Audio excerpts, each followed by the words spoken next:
It's time for another episode of Leadership of the Leaf, now in their third season. More leadership topics to discuss and more cigar knowledge to share with great pairings. Grab a cigar, give it a cut and light, and put some smoke in the air with your host, Dice and Austin. All right, welcome everyone to another episode of Leadership of the Leaf. My name is Dice. And I'm Austin. Oh, hey Austin, how's it going, sir? It's going swell, my friend. How are you today? I'm doing quite well. That's good. Episode 2, I don't think I acknowledged. Maybe I did. I'm not sure. But new intro. Ooh, yes, new intro. That lovely intro. All right. Well, how are we going to get started with this one? What do we want to talk about? What we're smoking, what we're drinking, what you're eating? Are you eating something? Why the fuck? Okay, first off, I've eaten things while I've smoked. It doesn't really do any. It's been mostly popcorn, in fairness, like movie night out on the patio, like popcorn, you know. But I don't really eat while I smoke. But first off, we don't need to know what the fuck you're drinking. It's Hennessy. Got it. Move the fuck on. But I want to know what you're smoking.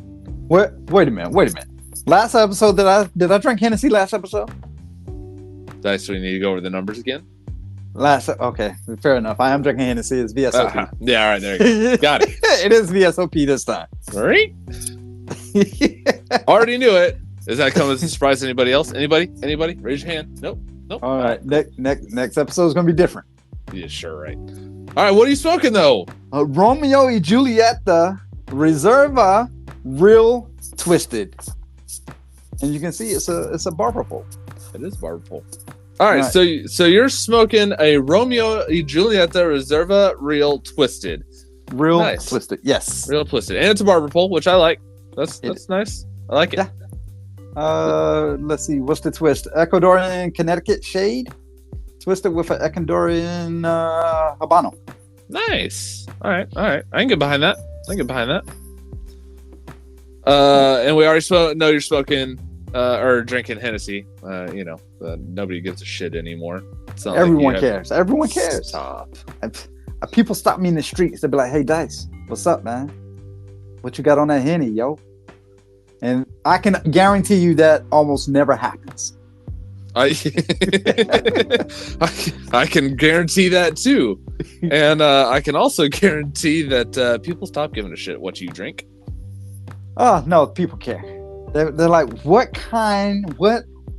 is he going to do with Hennessy this time? What, you're one of 3 drinks? What are you talking about? I did so much prolific stuff with Hennessy in season 2. Sidecar. What are you smoking, sir? I am smoking a Micallef Reata.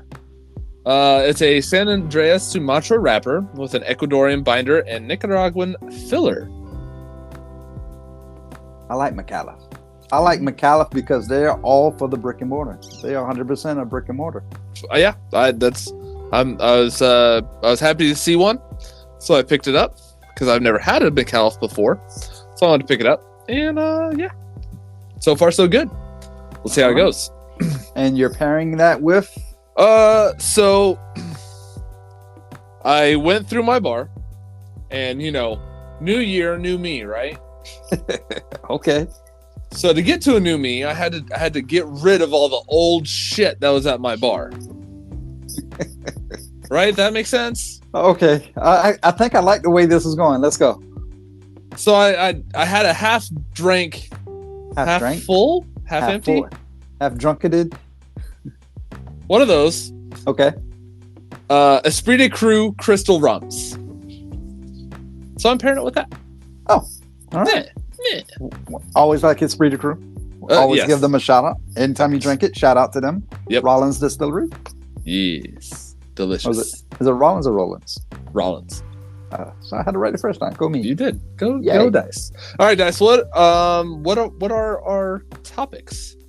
Well, for our cigar segment, I would just like to take a trip down memory lane and talk about some first-time cigar smokers, some newbies, whatever, just some experiences that you and I may have talking with newbie cigar smokers.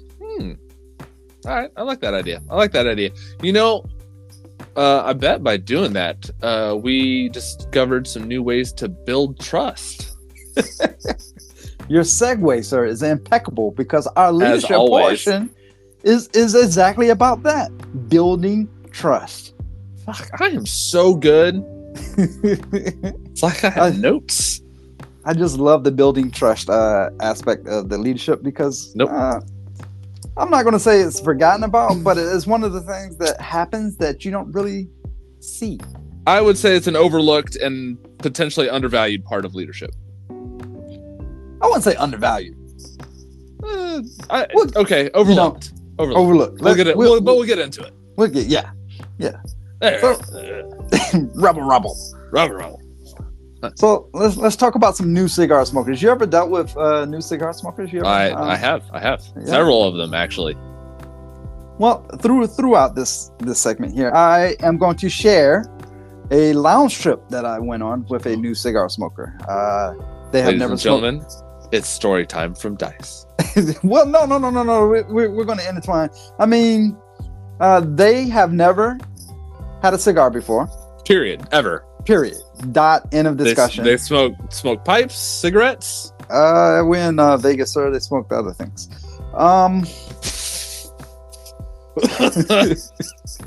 You got me on that one. You got me on that one. Okay. Jesus. But they heard I did a podcast about cigars and leadership, and they were very interested in smoking a cigar. So I was like, you know what? Let's go to a cigar lounge. So I picked out a cigar lounge, and I picked out Cigar Box. Cigar Box is not directly on the strip. It's off the strip. It's not a fancy cigar lounge, but it's also not, like Tobacco Leaf where you just go sit in the back. Right. They actually have drinks and stuff there, coffee. It's actually the cigar lounge. I'm a name drop here. It's the cigar lounge I met David Blanco in. I'm so proud for you. Thanks. Did that feel good? That felt great. Felt great. I sat down and had a cigar with.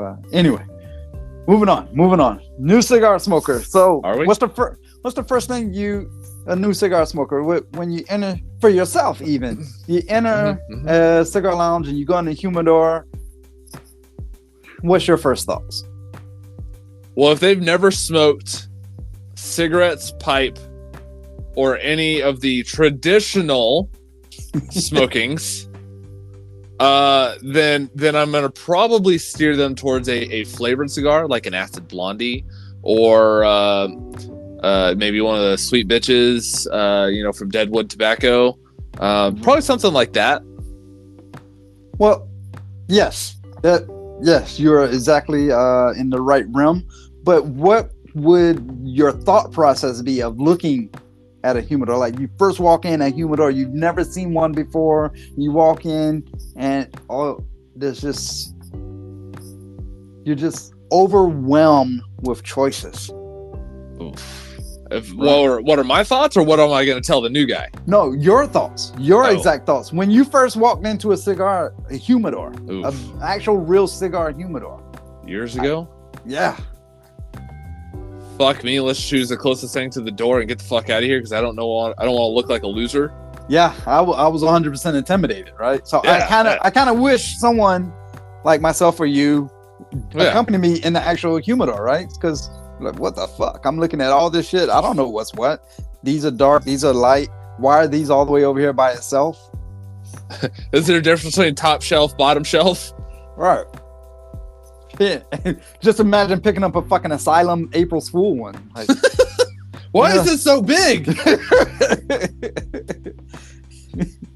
Do you sell dildos in here too? What the hell is this? This monstrosity. Oh, yeah. So of course, is this called the Black Mamba? Yes, that's nailed it. It's called a Woody, sir.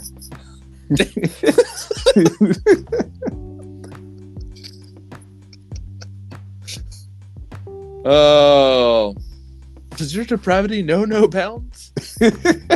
No. So yes, you're absolutely correct with where you was going with before. I didn't want to steer the person to a Padron or anything Right. heavy. Well, you don't want to. Yeah, you don't want to go like, "Hey, you'll like this Gurkha." Yeah. Or hey, I got this this Maduro for you here. Give that a shot. Like, I know what it the says fuck? triple Maduro, but you ate lunch, right? You ate lunch. You're good. You like Oscuro? What? I don't even know what you're saying to me. So someone brand new to the whole thing, you don't want to scare them off. So of course you say something like 3 yummy bitches, 3 sweet bitches, something like that. I like the sound of yummy. Yeah, Sweet bitches. I like bitches. Woo. Anyway, so I did end up selecting for the individual. What is it? Leather rose. Okay. Leather rose. Okay. Because that's a good one. I feel it wasn't like too coffee, but it also wasn't too sweet, and it has leather notes in it, right? Right. So there you go. Fishy Price, my first cigar. Yeah, there you go. I have talked with several new cigar smokers, and every single time I've talked with the new cigar smoker, they have already had their own cigars picked out. And surprisingly enough, if they're really new, I think the few times I've talked with them, they're like, "Yeah, I really like acids," and I'm like, "All right, got it. Let me can I direct you next time you go to a humidor? Look for this other brand and just branch out." Normally, what I'll do is if they've been on acids, I'll direct them to like an M by Macanudo Java. Yeah, something that's still semi-flavored, but it's not overly sweet-tipped, sugary, like I'm eating a breakfast cereal. Right. It's something a little bit more mature, still flavored, so they're not just getting punched in the mouth going, "Hey, have you tried this Diablo?" Or, "Hey, have you tried the Sin Compromiso?" That's a good one. It's delicious, but I would not recommend it to somebody new in the cigar journey. Right? Let's go with that. Right, cigar journey. I like that. Yeah, you're absolutely correct. And one thing I find not fascinating. Fascinating is not the right word. One thing I find interesting is new cigar smokers, because I have talked to quite a few before too, is cutting a cigar. Something as simple as cutting a cigar can be intimidating or overwhelming to someone that's new, to the point to where I was explaining the cutting process. I was we was there. They had the 3 different type of cutters, popular cutters, the punch, V cut, and straight cut. And I was explaining what each one kind of does when you get it, once funnels it a little stronger. I don't need to go over that whole technique. This isn't what the episode is about. The episode is about the new cigar smoker. So after I explained it and I cut mine with the V cut, the person was like, "You know what? I don't want to mess this up. I understand everything you were saying. Could you cut mine for me?" Not a problem. Not a problem. That's fair ask. Yeah, I've had that same thing. One of the new cigar smokers, I had him over to my house. We're sitting on the back patio. We're drinking. We're talking. We're having a good time. And I see him grab his cutter, and I see him grab his acid, and he takes that thing and he mashes it down on top, and he starts to go cutting. I'm like, whoa, what are you doing? He goes, "What?" I said, "All right, I'm gonna give you some knowledge here, right?" So I had to talk to him about the caps, because he had no idea, and he's like, "All these cigars, they keep unraveling in my mouth." I was like, "That's because you're cutting too much of the cigar off." He had just straight guillotine cutter, right? Seen it in movies, and in movies they never do it right. They're like cut like an inch off of the cigar, and he's like, "That's what I thought I was supposed to do." I was like, "Got it. Let me teach you." So I had to teach. I showed him the caps, and I was telling him everything. And once he got it, he was like, "Oh." I was like, "So you just want to take that much off?" And I cut it for him. He goes, "That much?" I was like, "Just try it." I said, "If you don't like it, this is your cutter, right?" He goes, "Yeah." I was like, "Then you can cut more off later on." He goes, "Fair enough." And so he tried it. And I was like, but as soon as he tried it, he loved it. But he was like, "Oh, I've been doing this wrong so long." And I'm like, so you almost got to have like a mentor to help you out with some of this stuff. Some of the stuff, yeah. But in the same note, for like new, you don't like, you could easily be like, "What are you, a fucking dumbass?" You don't want to like but discourage. It's a cigar journey. So I mean, you had to learn how to tie your shoes too, right? Yeah, exactly. I mean, you don't want to be a dick about it. You're like, oh, you stupid. You've been smoking cigars for 3 hours? What's going on? So yeah, so you know, I don't mind that. So I was glad to help out. Even with the lighting ritual, you know, I presented the toasting aspect of it and how you want to get it started, and then puff on it just a little bit to make sure that it's fully lit. Unlike a lot of times when I'm lighting my cigar and you call me out when I'm lighting it on air here, and you're like, hey buddy, you're not fully lit. And then I say, go I'm not fuck calling yourself. you out. I'm trying to help you. I say, go fuck yourself, and then I light it all the way, and you're like, okay, you're good. I try to help you. That's me helping you. Oh, it's not you talking shit? You want a half-lit cigar, motherfucker? Well, I only light the corner of it to see if it yeah, no, I don't want a half-lit cigar. Okay. So I'm helping you. So fuck off. All the way? All the way. Yeah, the lighting process is definitely something that you got to talk to with new people. Especially the toasting aspect. I don't know how many times I've seen people in the butane torch, and they light it and they stick the base of it, like the flame, all the way to the base of their cigar. They're like, yeah, this is how I light my cigar. And I'm like, you were burning like 3 inches off that motherfucking cigar, dude. Right. Stop. And I show it to him. I'm like, can I light your cigar? And you can watch me do it and see how I do it. You make your own opinions. All right. And I light it for him. Like, this is great. I don't get that ammonia taste in this fucking. I'm like, yeah, it's because you're not like overheating the tobacco. Oh, is that what I'm doing? Wait, you can also have them stop, like in the middle of lighting, stop, and then like show them the side of the cigar. And a lot of times it's going to have like a black soot line, like where the flame just went up the side of the cigar instead of just. Yeah, I did. I was like, that second cigar normally, you know, because I smoke more than one 9 times out of 10, and I'm like, all right, I'm not going to tell you how to do anything. You do your ritual, and I want to see if you can tell the difference. They do their normal thing, and they're like, this tastes like shit now. And I'm like, it's the same cigar, right? And they're like, yeah, what's the difference? And that's when I get to go, well, see these black lines here? And see how burnt your shit is? I was like, you didn't get that on the other one, did you? No. That makes so much sense. Yeah. How it's burning uneven. Yeah. So I get it lit. We both get it lit. We're sitting down, and now comes a strenuous part. A part that is always nervous. I got a puff pass. How do I smoke this? Yep. Like as a, I don't want to say veteran, but as a cigar smoker of many years, what do you mean? How do you smoke this? How many puffs do I take? How is that a question? So you put it in your mouth. I said, it's kind of like, do you drink wine? And of course they said, no, I don't. Do you drink wine. scotch? No, I don't drink scotch. Have you ever did mouthwash before? I have done mouthwash. Okay. So you want to puff, you want to pull in the smoke, but you don't want to swallow the smoke. You want to kind of keep it in your mouth like mouthwash and like wash it around your mouth, and then you want to kind of like just spit out the mouthwash, but instead you're allowing the smoke to exit your mouth. And it's like, I don't get it. I don't get it. I got it. I understand. It's okay. Counterintuitive. Try it. Just try exactly what I said. Okay. Is that did I do it right? Is that it? Perfect. Absolutely perfect. Yeah, there's been I don't know how many times I've seen a couple of guys that'll like inhale, and they came from smoking cigarettes. Yeah. And so they'll like inhale, and they're like, ugh, and then they're like, I hate these things. Cigars make me sick every time. And I'm like, are you inhaling the smoke?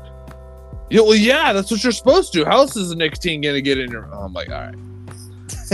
Here's the problem with what you just said. Amazing. Every part of that sentence was wrong.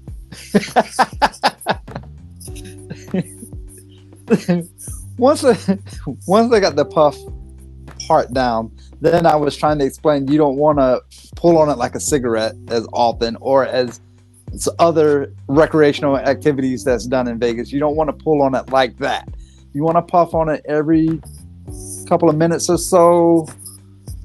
You don't want to overdo it, but you don't want to underdo it. You got to kind of find your you got to find your, I call it your clutch moment, you know? Every clutch is slightly different. So you got to find your clutch moment. Yeah. Yeah, I usually tell people 30 seconds to a minute, you should have about a puff. About, roughly. And again, everybody's different. Everybody smokes at a different speed. Every cigar's a little bit different. Some burn faster, some burn slower. It's all different. So you got to kind of find what works for you. Speaking of how cigars are burning, you in your first third? I am definitely in my first third, and this cigar is excellent, sir. Excellent. Let's see. It started off with sweet, peppery kind of notes, and then some cashews, maybe pecans. Maybe pecans came in. I'm not sure. I'm trying to get that, and hints of cocoa there. Nice. This one has been delicious so far. I get like caramel and coffee, which is awesome, because when I smelled the foot of the cigar, I smelled barnyard and cedar. And as most of our listeners know, I'm not a huge, overly fan of a cedar cigar. But, so I was a little bit apprehensive. But no, it's caramel, coffee, and then I get like hints of like a baking spice or like black pepper on the back end. It's really good though. Yeah, mine is definitely hit medium. How about yours? I'll be honest. Medium is about the limit for this thing. I don't get a whole lot of strength off of this thing so far. Okay. I get the black pepper aspect on the back end. I get the retrohale. It's just, and it's full of flavor. The strength is, for me, is just not as strong. I think medium's probably about there. I don't think it's like a medium to full. I think it's mild to medium. Yeah, mild to medium. Okay. Well, that's good, because that leads me to an important aspect that comes up with people that are new to the cigar game that are smoking cigars.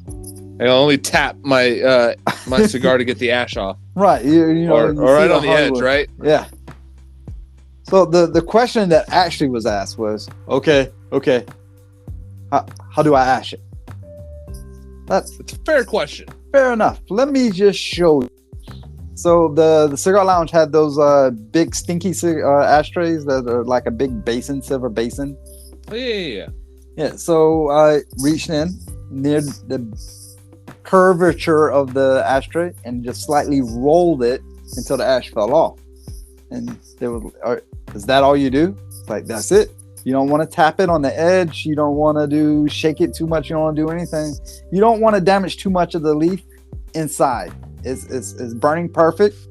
So just roll the ash onto the curvature of the ashtray, and it will fall off, and you can do the rest. Yeah. Then I added, normally I just smoke it until the ash falls on my shirt. Yeah, because you a bitch. Well, let's be honest. I mean, my kid laughed at me several times. You poke fun at me for it. We've all had it happen, though. I mean, it you know, you sit there and you're like, I'm going to see how long this ash can hold on. And then, like, you go to puff and it just falls in your lap. You're like, fuck. Well, that's how long. Yeah. I had it happen to me at the lounge there in Vegas. If you remember, we were sitting there smoking, just having a good old time. And I was like, where'd my ash go? And I, like, looked down on the floor. I was like, oh, fuck, it's on the floor. Man, I'm an a-hole. Like... I went to ask the bartender, I'm like, you got a broom, like a dustpan real quick? They're like, why? What happened? I'm like, I didn't ash my cigar and it fell on the floor and I feel really bad about it. And they're like, oh, yeah, here you go. I was like, all right. I felt bad, man. Like, what? Well, yeah, that's because that's you're you.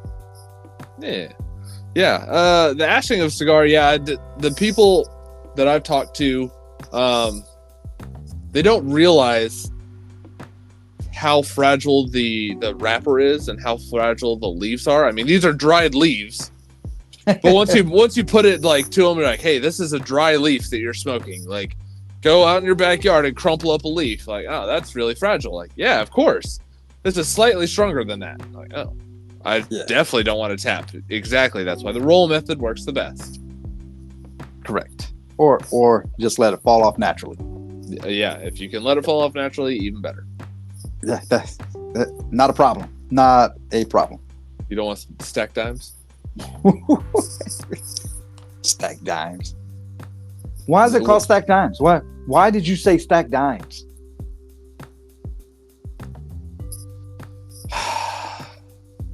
Educate me. Dice.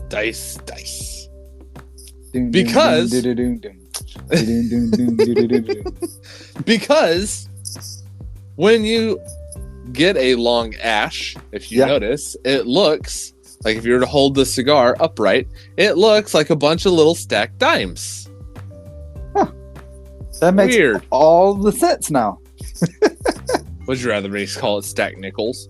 I don't know. It's a new season. Maybe someone doesn't know what the fuck stacked dimes mean. I knew what you meant. Come on. All right. What we went to a cigar lounge and it was lunchtime, so it was midday, right? Midday. So, midday. A midday smoke. Yeah. So what do you think I paired it with? What do you think I paired it with? If you say Hennessy, I swear to God. I mean, it's midday. I assume, was it a work day? It was a work day. Okay, all right. So you didn't pair it with Hennessy. So I'm going to say that you paired it with a caramel macchiato. That was a very, very great guess. It was actually a cappuccino.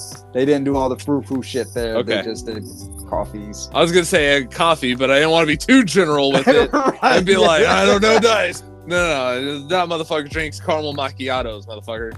Yeah, yes, that's a true story. And if anybody sees and wants to purchase me a caramel macchiato, I will not turn it down.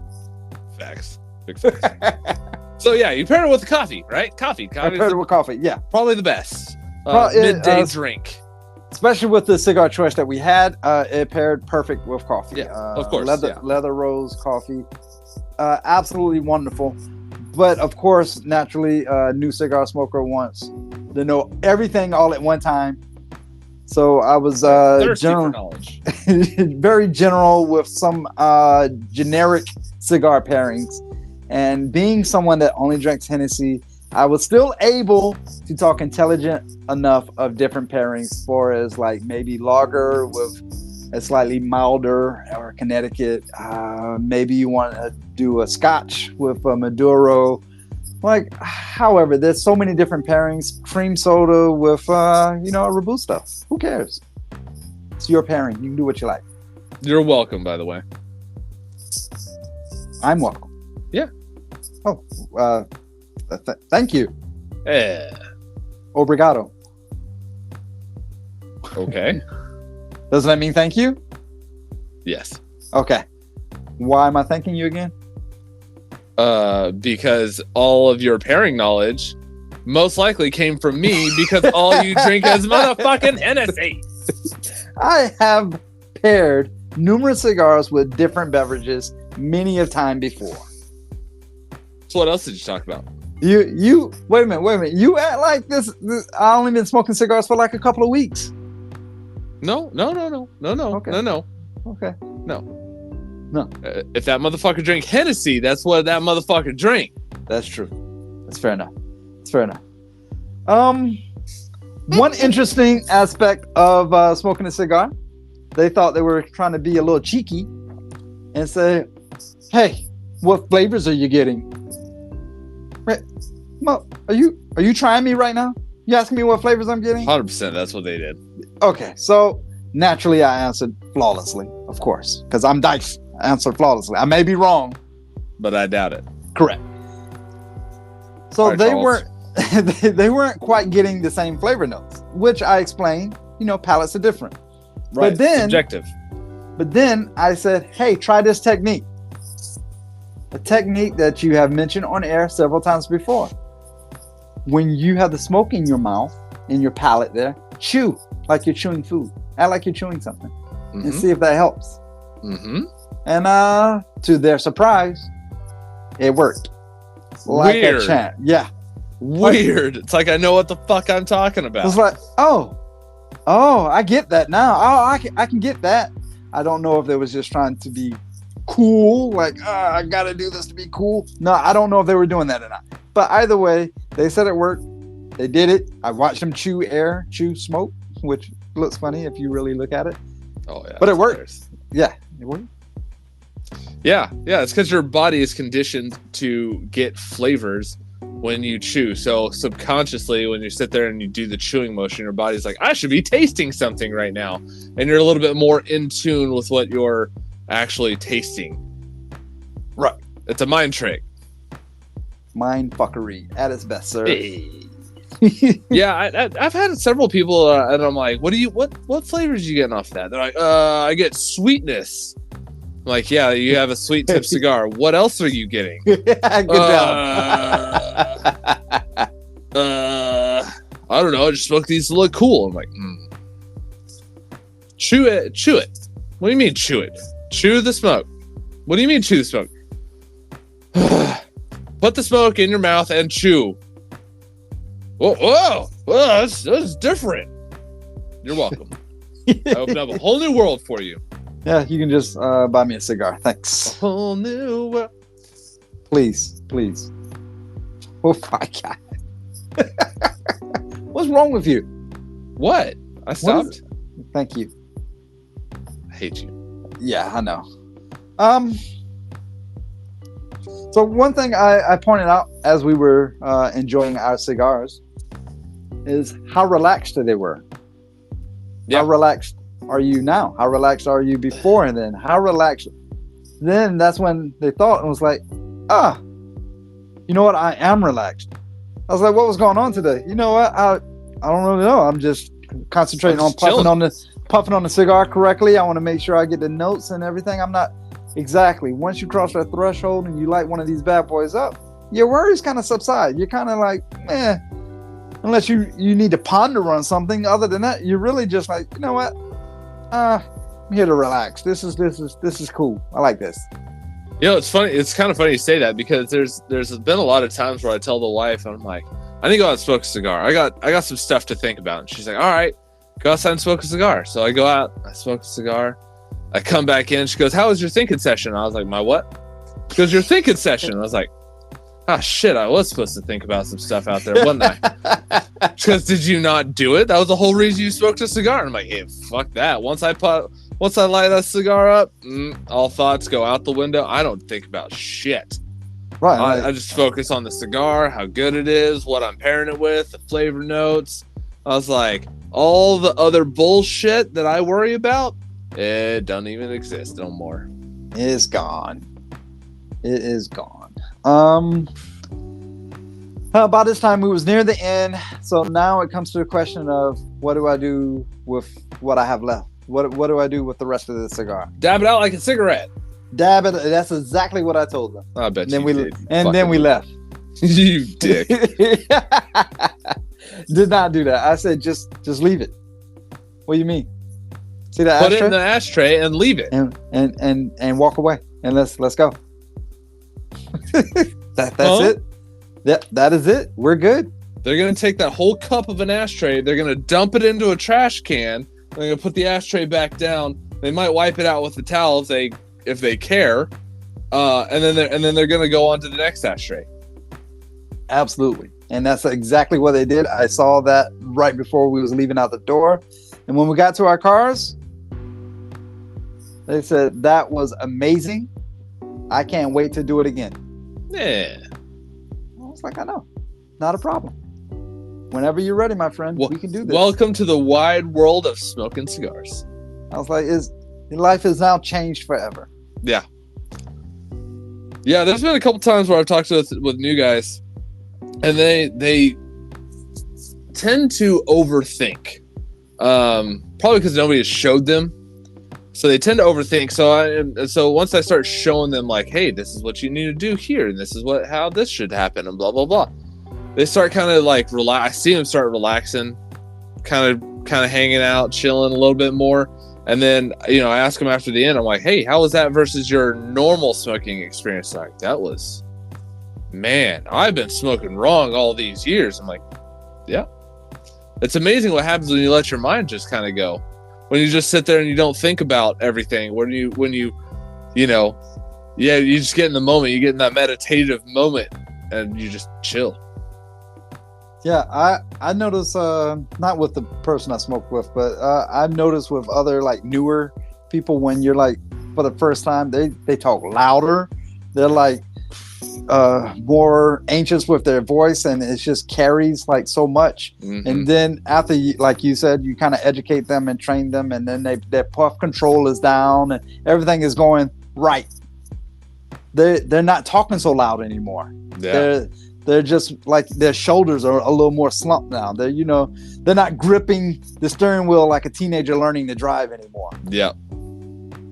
Yeah, it's amazing what happens when when people actually learn how to relax and let go. There's a conscious effort to actually de-stress when you have to focus on other things, like what the second third of your cigar tastes like. That is a phenomenal question, but I cannot answer it right now. We need to go to break. We need to go to break. All right, let's go to break. When we come back, we'll find out what Dice's second third tastes like.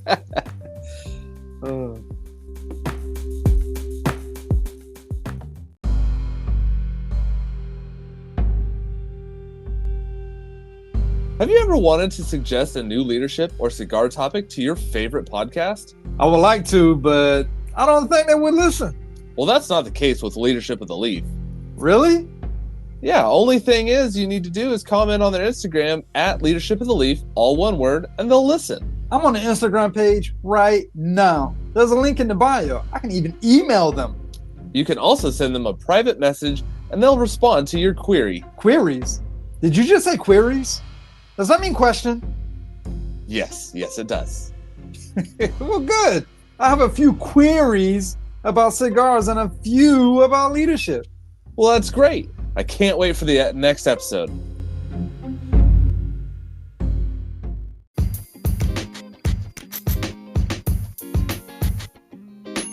Check me out, guys, on Instagram at Flavor King with 2 G's on there. And it's been a pleasure listening to Leadership of the Leaf here with Dice and Austin.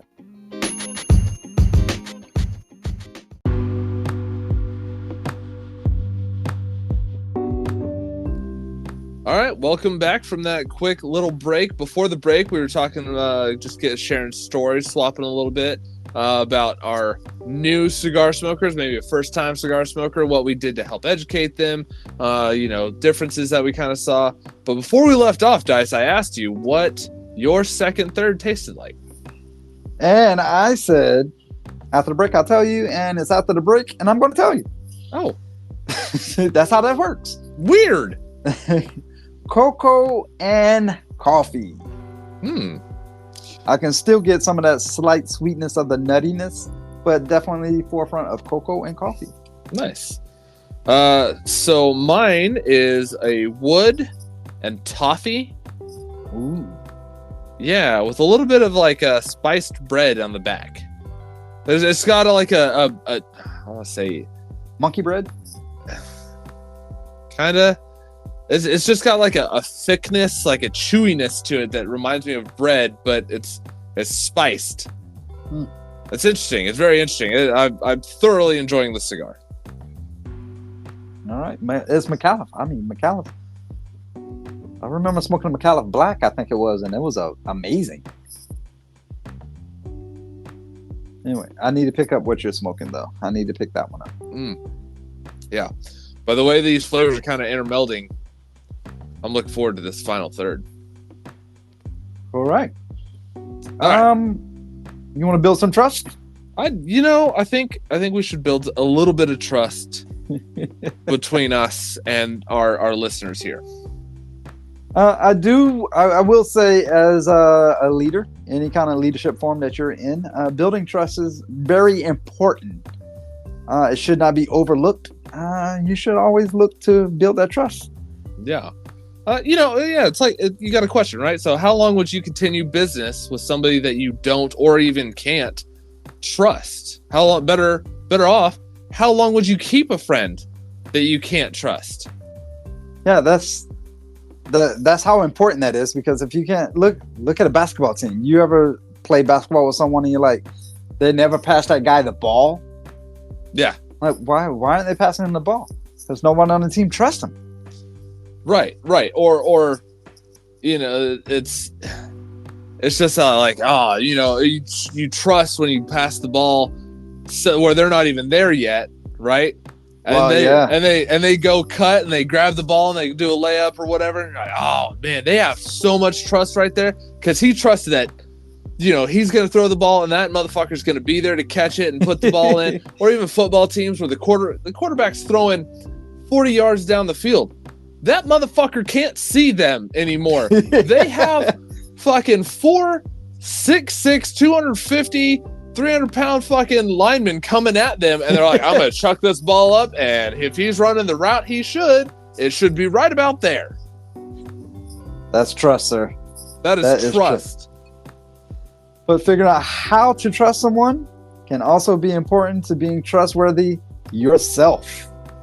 Unfortunately, times have changed, my good friend. Times have changed. Long has gone away the trustworthy of a handshake. That's true. Yeah. So like, I gave you my word. Yeah. 40 years ago, your word meant something, right? All I have in this world is my word and my balls, and I don't break them for anyone. Yeah. Okay. Well, that time has changed. Fuck. Yes. Unfortunately. Well, shit. Generation what? Y? X? No, not X. What's the newest one? There's Gen Z out there. Yeah, thanks, Gen Z. I think it was all right. We'll go with them. Okay, good. I was saving you. Yeah. All right. What is trust? What are we talking about? What do you mean by trust? Trust is being able to have a sense of security and confidence when dealing with somebody. Having that ability to predict how someone's going to act, if they're going to act in a specific way and be dependable, or earning a level of credibility that has built up over time, right? Just like the wide receivers running routes. If they run that same route and that quarterback throws the ball, that motherfucker is going to be there. If he's not there, the defense has held him up, or something has happened. If they're not there like they should be, that's why you see all these interceptions or missed throws, and like, oh, those two weren't on the same page. Well, maybe they ran the wrong route, or maybe the quarterback threw the wrong ball, or just was shittily not accurate. I don't know. Ask Dak Prescott. He just lost. What? Who? I'm not a football guy. Sorry. Cowboys quarterback, sir. Oh man, I've been saying that all day. Not all day, not today, but after the game, hey, we them boys. I didn't get the same energy. I don't know what happened. Weird. Before the game, people was yelling it all over the streets. Weird. After the game, nobody was. It's weird. Yeah, I mean, a high level of trust creates a more positive employee experience, just like your football here. I mean, the crowd goes wild if someone catches that shit, right? Yeah. This also leads to a more productive workplace where people feel safe and respected. I mean, that end zone is very safe, very respected.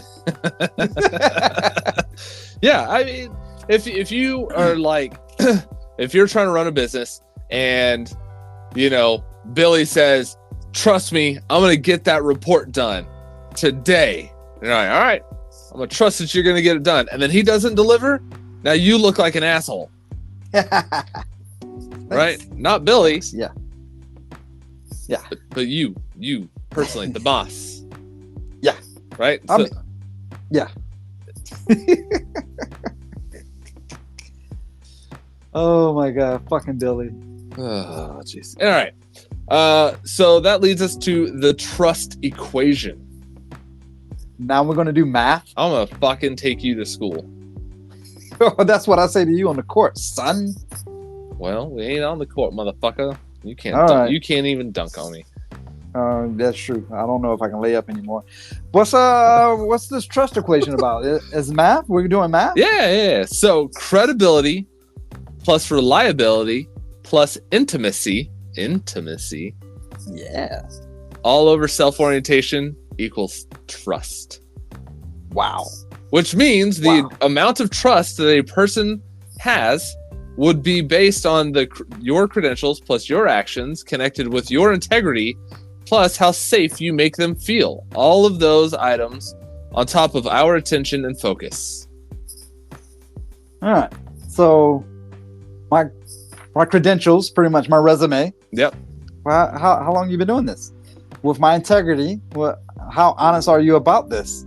And how safe I make you feel? Be like, I think that sounds right. That's okay. I can do that. Right. Over my attention and focus. So if I'm paying attention to what's going on with all that above it, then all that equals trust. Right. So let's use this in an example, right? The used car salesman. Yeah, I trust that guy.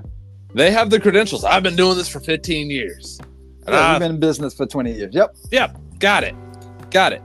I have, you got to take them at the word. I've been doing this for 20 years and I have always had good customers. Okay.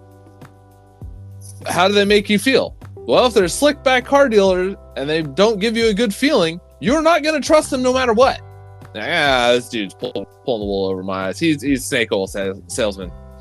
Even if he gives you attention and focus, if you don't have that intimacy, if you don't have how connected your actions are and how they make you feel, you're not going to have that trust. You using that analogy, I've actually been to a car dealership. We was looking to purchase a car. It was going to happen, but the car salesman wasn't paying enough attention to our needs. Wasn't focused on the attention to detail of what we were looking for. So he lost the sale because we walked away. Yeah, exactly. I mean, I wanted the car. Don't get that wrong. I wanted it, but it didn't happen. Right. I mean, I love a good salesman. I love a good sales pitch. If they're a great salesman, I sit there all day and I'll eat it up. I'm like, you know what the fuck you're talking about. I like it. Mm-hmm. But if you got this dude just giving you a sales pitch and you're like, you're a piece of shit. I already tell. I don't even want to fucking buy from you anymore. I don't even know why I'm sitting here at this dealership anymore. It's like the same people who try to sell you into timeshares. You want it, right? Right. You want this. You want it. You give me an uneasy feeling. I don't trust you for shit. Yeah, they kind of answer the questions for you. Yeah. You go on vacation a lot, right? Yeah, of course you do. Well, yeah, I guess.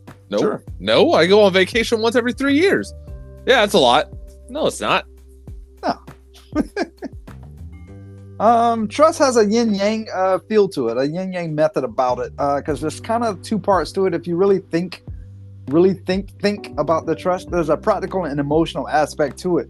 The practical is showing up for work, showing up for practice like your football guy, getting the work done, actually running your routes, doing the training like your football guy, and meeting deadlines like, okay, practice is at this time and we're going to work out for 3 hours, and he's actually there doing it for the 3 hours. He met his deadline.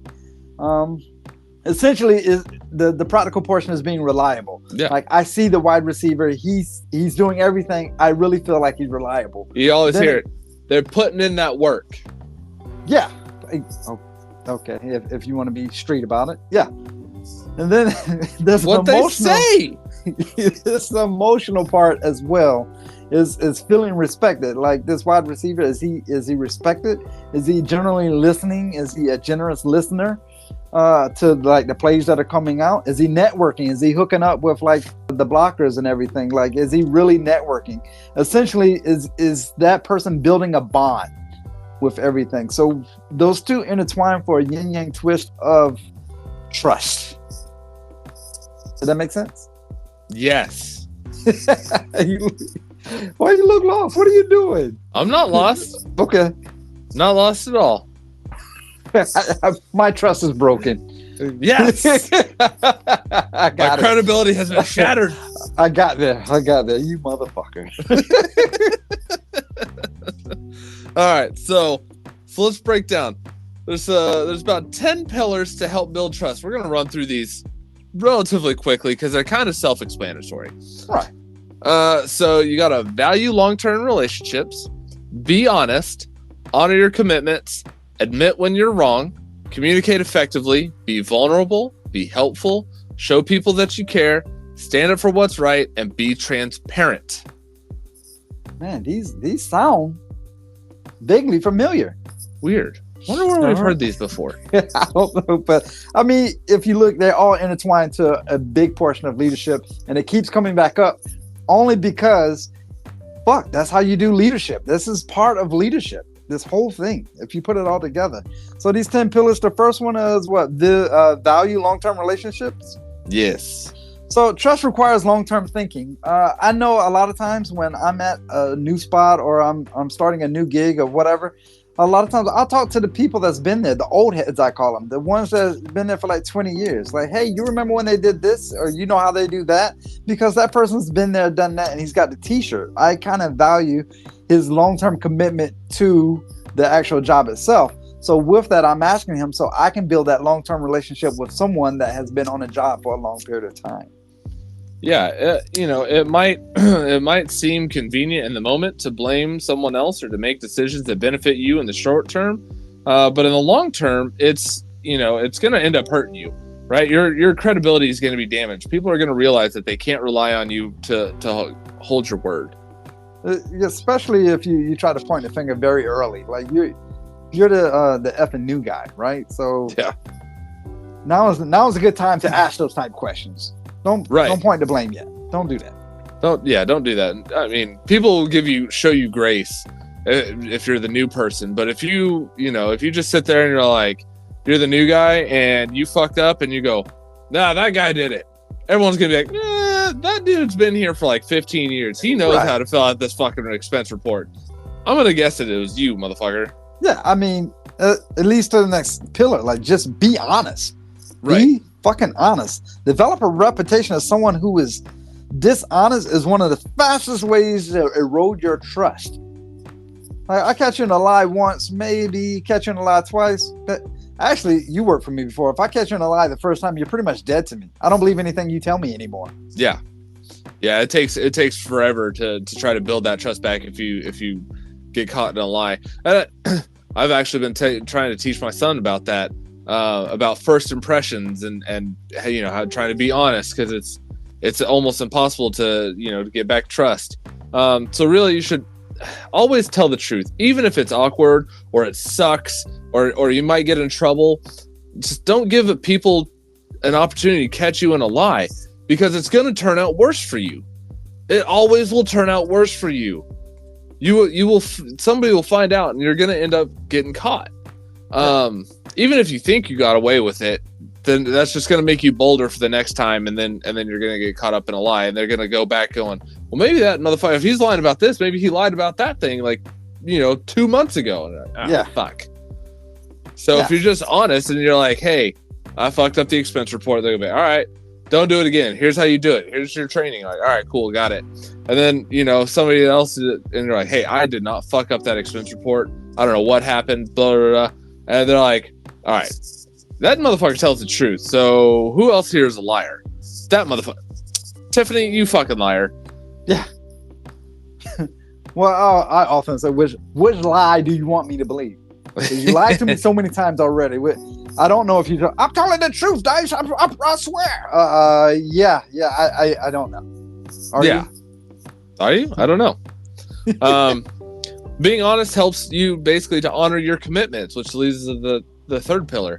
A trustworthy person does everything in their power to stick to the agreements that they've made. If you make a promise, you have to follow through. And you should avoid promises that you're not going to be able to keep.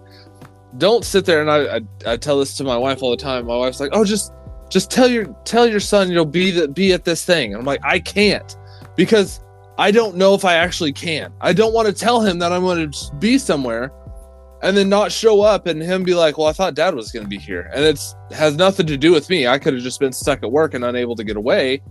But I'm not going to sit there and tell him I will be there, count on me, and then not have control over that.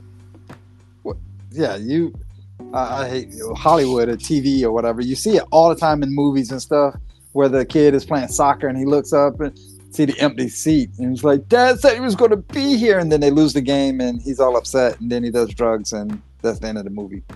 It happens all the time like that. So you don't want to. What are you watching, the Hallmark Channel? You don't want to be that person. Exactly how you said. So always try to keep your commitments the best you can. If you can't keep your commitment, like I promise I'll be there this time, like follow through and like contact the person. Let them know that you did everything you could in your power. There was a train, there was a plane crash. You got a flat tire. Yeah, shit happens. I get it, but and that's why I don't ever tell somebody I will be there unless I know that I can absolutely 100% make it. Right. I will go, hey buddy, I'm going to do everything in my power to try to be there. I will try to my damnedest to be there, but there's a good chance that I may have to work because of X, Y, and Z. So I will do everything I can to be there, but don't 100% count on me. Right, because you want to do the next pillar. You want to admit when you're wrong, because people don't like to hear excuses. I had a flat tire. A plane crashed in front of my car. Nobody wants to hear these excuses. They just want you there. Right. Right. So if you do something wrong, it's best just to be upfront about it. If you realize you're incorrect about something, just own up to it. Hey, you fucked up this expense report. Did I? Are you sure? They're like, yeah, see right here. You fucking forgot to carry the one. Ah, fuck. My bad. 100% my bad. I was fat fingering something. I was doing 3 things at once. 100% my bad. Won't happen again. All right. Hey, yeah, 100%. Got it. Being vulnerable enough to admit your fault can humanize you and make you appear more trustworthy. Well, admitting mistakes is also part of being honest. Yeah. When I first read it, it made me think of like, you watch that documentary on Jordan, like, oh, he doesn't make mistakes. He's not human. Or even with Kobe, I've heard him say about that too. That's because he appears flawless. He doesn't really make mistakes, right? So if he did make a mistake, would he admit it? I think Jordan probably would have. I think he did in Last Dance.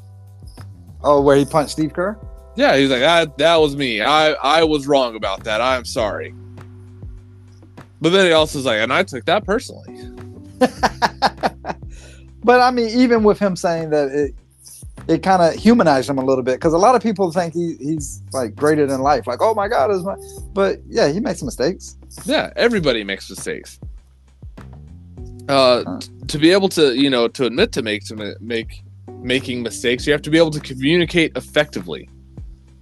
Trust can easily be damaged by miscommunication, so you should try your best to communicate in a way that doesn't leave room for misinterpretation.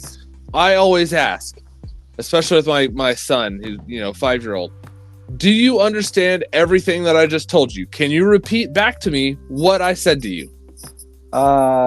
Yes. Yeah, as you're shaking your head, no. And a lot of times I go, hey, what did I just say? If I do this, and I'm going to be in trouble, and I'm going to get grounded from X, Y, or Z. And I'm like, okay, so you understand that if you do what you were planning on doing currently, you are going to be wrong, and you're going to get in trouble. Yes, I do. Okay. I just want to make sure you understand you will get in trouble. Yep. Got it. Goes off and does it anyways. Now he's in trouble. And I go, did I not tell you? You did. You told me I was going to get in trouble, and you did it anyways, huh? Yeah. So now you're in trouble. Yeah. How does it feel? Bad. Okay. Well, it's good that you was listening, because listening is just as important as speaking for effective communication. Yeah. Yeah. Like, if you aren't sure about something, maybe ask questions to clarify. Yeah. Make sure that you give others a chance to actually talk. What the fuck? Other people don't need a chance to talk. They just need to listen to what the fuck I tell them to do. Well, clearly, if you do let them talk, it would show that you care. I don't give a shit. Genuinely, if you listen to a lot of people, I tend to do that sometimes, especially with, let's say the IT guy or something, right? Just let them ramble. Whatever. I'm listening to you, buddy. Yeah. It builds it helps build that trust. It's one of those pillars that's going to help build that trust. Talk away. You know I have no idea. You know what else it gets you? What's that? Favors with the IT guy. I ask questions when I need. Because you know who else that listens to them? Nobody. So you know what they end up doing? Fucking just bitching about everything. They're like, oh, I guess nobody listens to me. And I'm like, I listen to you, buddy. That's why I always reset your password to that first. Like, yeah, motherfucker. Yes, you do. Yes, you do. Oh, man. Are you being vulnerable? 100%. Being open about your emotions and showing some feelings can help building trust. It shows that you care and that you are also a person. It humanizes you. Don't be afraid to let coworkers know if something has upset you or stressed you out. You don't need to. This one kind of needs to be approached a little carefully because you don't want to go telling your coworkers all your personal business. You don't want to get overly too personal with details. Like my dog had diarrhea. I mean, they probably don't care to hear. It's a little too deep. So level of emotional intelligence is needed to make sure that you aren't oversharing or undersharing. Begin by sharing gradually. Done correctly, opening up about your feelings can strengthen a trusting relationship. So, it feels like you're kind of letting them inside your inner circle a little bit. Yeah, I mean, if you start a job, you don't want to go day one, you're like, so last night my wife was just puking her fucking guts out, and then I had to send this, she wanted to do this. And you're like, shut the fuck up. Why are you telling me this right now? I don't need to know about this personal detail of you. But if you've worked with somebody for 5 years and they know stuff about you, you've built a bond, you can be like, hey, last night my wife was puking her guts out, I didn't get to sleep. And they're like, all right, man. If you need to, knock off a little early, and I got you. Like, oh man, I appreciate it. Yeah. Well, there's a difference. That would be helpful. It would be helpful, which is the 7th pillar. Someone who's trustworthy will tend to go out of their way to help people if they can. Not because of some agenda or because they expect to get something out of it, but because they're genuinely a good person. Like the guy saying that, hey, if you can just leave a little early to help out your wife, whatever, right? That's being helpful. That's being genuine. Maybe you've done all the work for the day and you could just sit at your desk and, browse the internet or whatever. Or you could be helpful. If you know some coworkers struggling with their own workload, offer to help. Or ask a manager, is there something extra that can be done? There's so many times I've seen like someone is done with their work and then they kick their feet up and slap their hands and be like, you know what? I'm going to go hide somewhere. Yeah. Yeah. What? Why would you do that? You're a piece of shit. Yeah. Yeah. Well, that motherfucker just gets his work done while meanwhile the rest of us are sitting there struggling. You could have had the exact same workload and maybe that person's just a savant and has programmed their computer to take care of all their stuff automatically and they just do it. Man, you could be helpful and sit there and say, hey, do you want to know an easier way to do that? Mm-hmm. Well, yeah, I'd love an easier way to do this. It takes up 6 hours, 4 hours of my day. And you're like, well, if you do these quick shortcuts, it takes you 30 minutes. Holy shit, I could get so much more work done during the day. You're welcome. Takes nothing from you, but they're like, holy, that saved me so much time. There's never any harm in giving guidance or advice to a new hire that seems overwhelmed, or even somebody who's trying to use a new technology. Maybe you're a technology person. You're like, I got this down pat.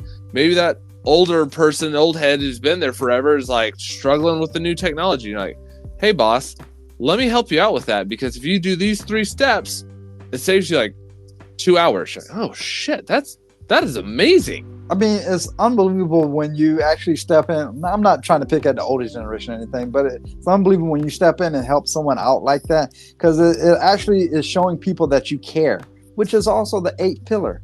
Showing people that you care. People will naturally trust you more if they feel like you're truly interested in them. Remembering little details like the name of your coworker's child, or asking how their weekend was, and was it, did you have a good weekend?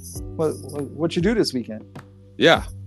I came in to a new job recently. I've been here at my new job for about a year, and man, my coworkers, I saw them,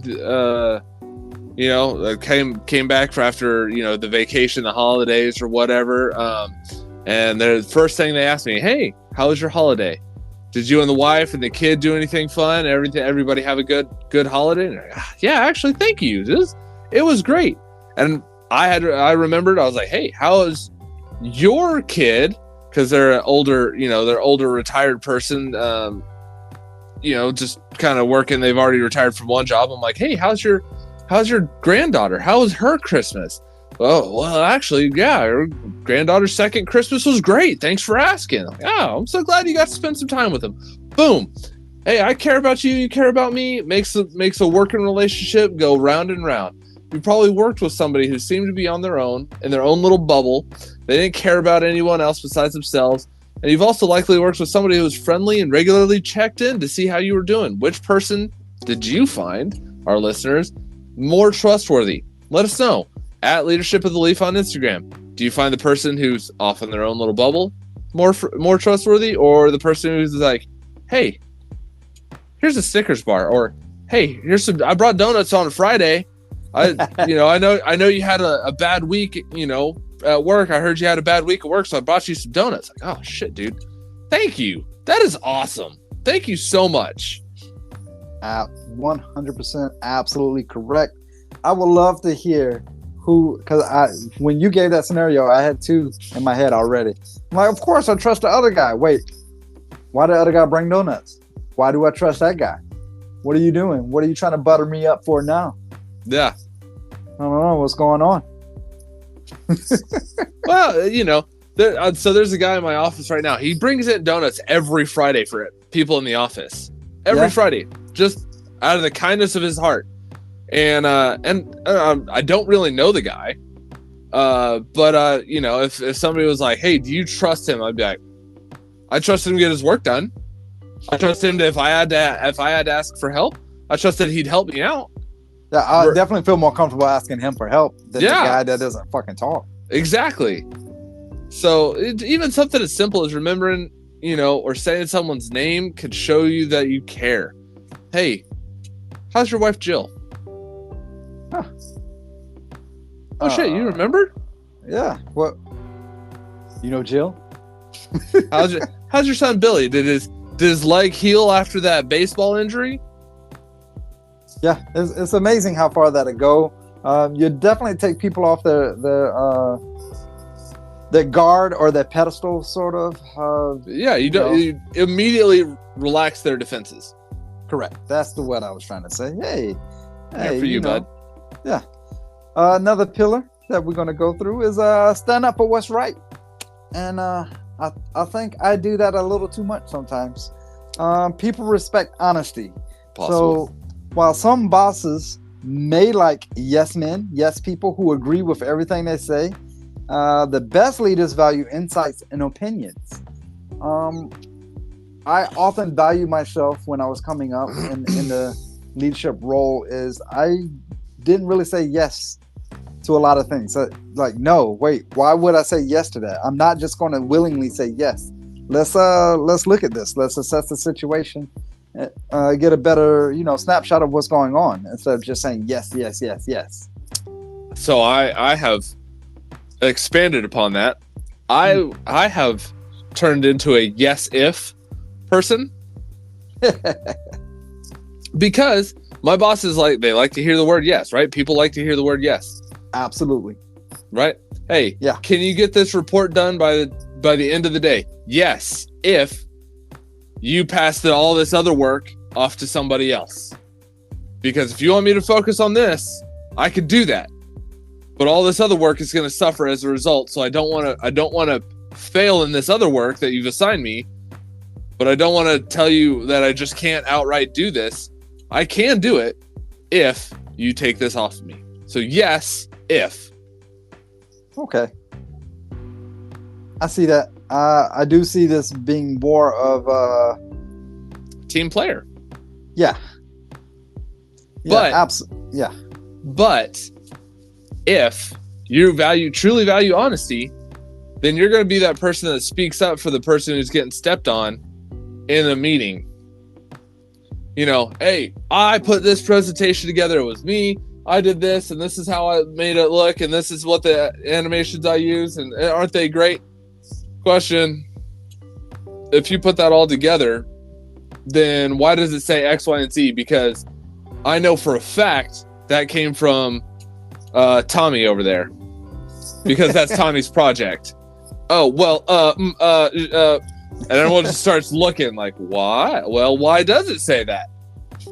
Just curious. Just, standing up for what's right.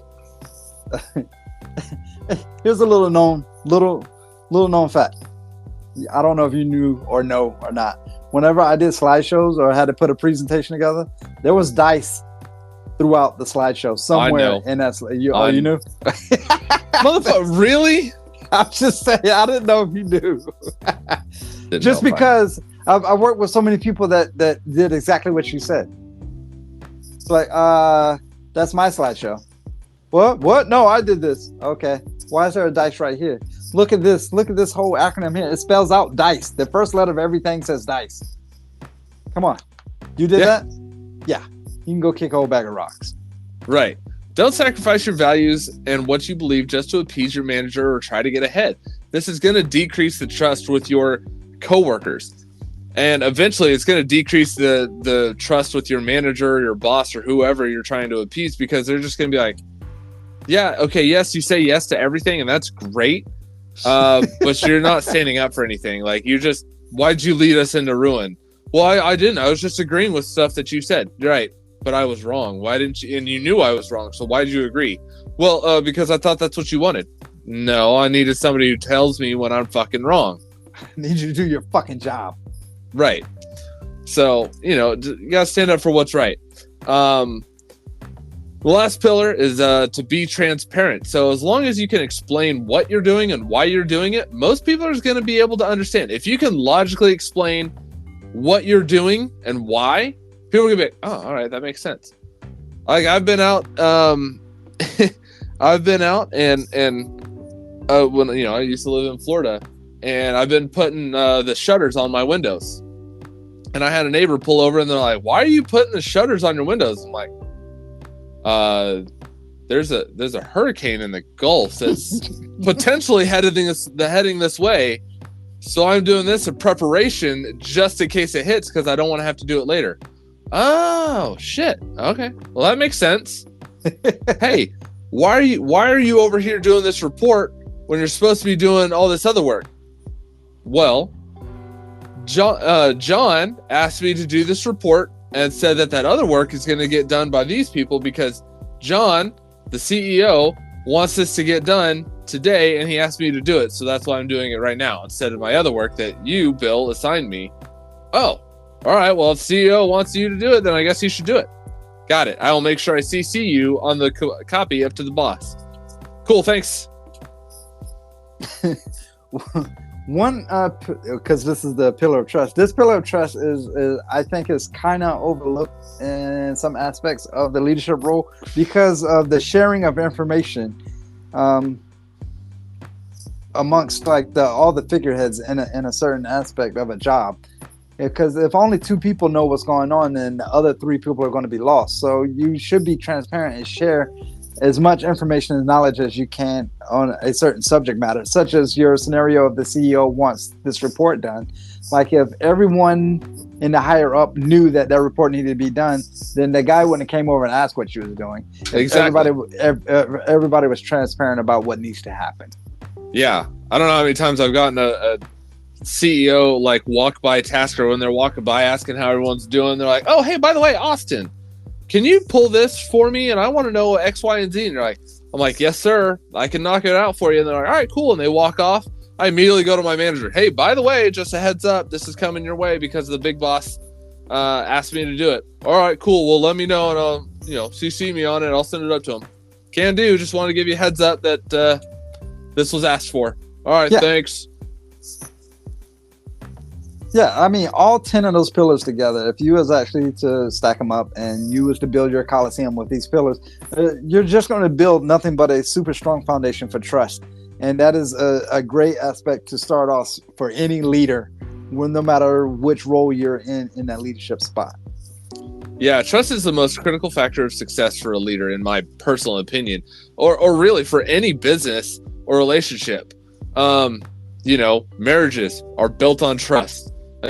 Just think about like Wells Fargo, for instance. Recently, they had that big thing where they were found to be opening accounts in their customers' names without the customer's knowledge, and they got caught doing it and were fined and everything else. Well, they've lost a crap ton more business now because of that, because they were not trustworthy with their clients' personal information.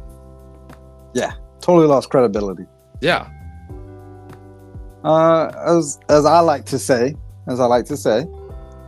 building trust is a Disney must-do for any leadership role. Disney must-do. You know what a Disney must-do is, right? Yeah, you got to do it. You go to Disney, it's something you have to do. Right. Like you have to ride this ride. Right. You got to get a turkey leg.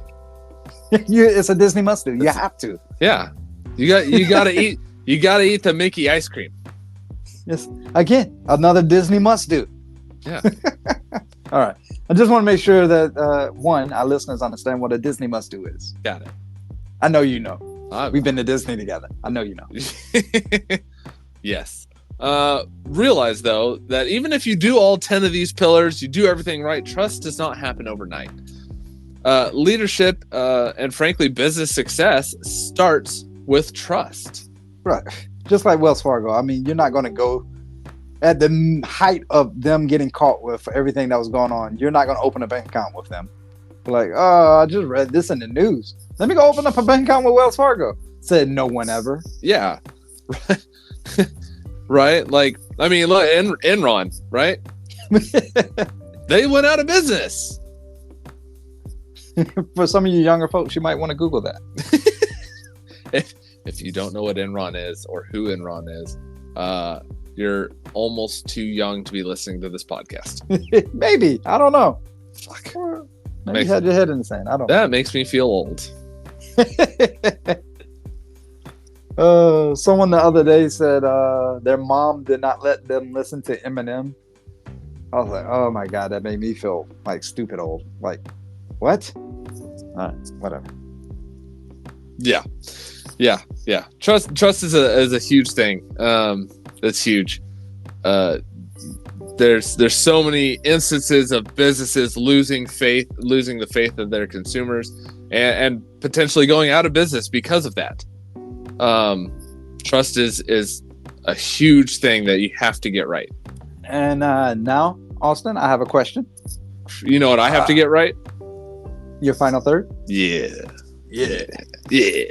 See, Dice, I'm going to teach you how to do segues properly one of these days. Wait, before we go to your final third. All right. I want listeners to know something. There's a little known secret about leadership of the leaf. Austin doesn't even know this secret. All right. You remember season 2, we had the episode about the spittoon, like the spitting? Yes. Like cigar and the saliva and all that stuff, right? Yeah. And we was bantering about the spittoon. You was like, you should have that spittoon sound, pating. Remember that? Yes. Yeah. And I said, I'm not doing it. I'm not going to do that. And then eventually I was like, you know what? Okay, I'll do it 2 times. I said 1 time, then I was like, okay, 2. Uh-huh. There's 2 spittoon noises in that episode. Aren't you a peach? So there you go. There's an Easter egg to go back to. If you listen to it and you didn't hear it, go back again, listen to it one more time. Let me know. Leadership of the Leaf, at Leadership of the Leaf at Instagram. Let me know if you heard the spittoon noise. Aren't you? There's 2 of them. There's 2 of them. All right. Final third. So, this final third is interesting because I'm getting a sense of like charred wood, but it's mixed with sweet cream, coffee, and black pepper. It's not cedar. It's like charred like oak or wood or something. But there's a creaminess and a sweetness to it, and then like a little bit of black pepper on the end. I know exactly what you're getting at. Because at the end of mine, I'm getting all the. It's weird for me because I'm getting all the natural flavors that you normally would get at the beginning of the cigar. I'm getting at the end of the cigar. I'm getting that natural notes of tobacco, that natural notes of the woodsy like flavor profile that you're describing, not on the cedar side, but the actual wood side. But because I know it's on fire and I can get the smoke, it's like a smoky natural tobacco wood with black pepper. Nice. All right, so now it's time to know: is it single, 5-pack, or box worthy? It's time to answer the question. Is a cigar box worthy, 5-pack, or just 1 or 2? Well, I'm gonna go ahead and start off on that. I would say mine would be a 5-pack. It's not a single. It's not 1 or 2. I find it interesting enough to keep, but I don't find it overbearing enough or over like, I can't wait to have this again and again and again and again. So I wouldn't call it a box worthy. But it's definitely I want to say the barber-poled helped out in this aspect because it changes every now and again. It's worthwhile to have a 5-pack in there just because it's so different and it's not just a one-note, one-trick pony. Okay, I can get behind that. For this Micallef, I would agree with you. It's a 5-pack for sure. It's definitely more than a 1 or 2. Unfortunately, I only have 1. Yes, I know. I broke the cardinal rule. Got it. I just don't see me liking the cigar enough to sit there and go, I'm going to buy a box so I can smoke it more and more and more. But I wanted enough to have it around and have the option, because normally I keep 5-packs, and when I'm out of a 5-pack, I just go buy another one. Right. Right. But I don't want to smoke it often enough to justify a box. All right. I'm still going to get it to try it, of course. Yeah. All right. Well, we jumped on some pillars to help build trust. Pillars, building trust. Get it? Got it? Okay. And we talked about some new cigar smokers and some of the things new cigar smokers kind of do and tend to ask questions about. Yeah, some of our experiences. Let us know if you guys have had any different experiences with new cigar smokers, because I'd be interested to know, what is everybody else's. What was your new cigar experience like when you first got into cigars? Did you have somebody there to help you? If they did you ask similar questions? Or maybe you get to help somebody out and did you help answer their questions? If you have a very funny one, please let me know. I want to laugh. I like laughing. That's not you. All right, until next time, I'm Austin. And I'm going to stay Dice. And remember, great leaders smoke great cigars. They do. Thank you for listening to Leadership of the Leaf. The comments and opinions expressed by the host and guests does not reflect the opinions of those that broadcast this show, nor does it reflect any of our affiliates.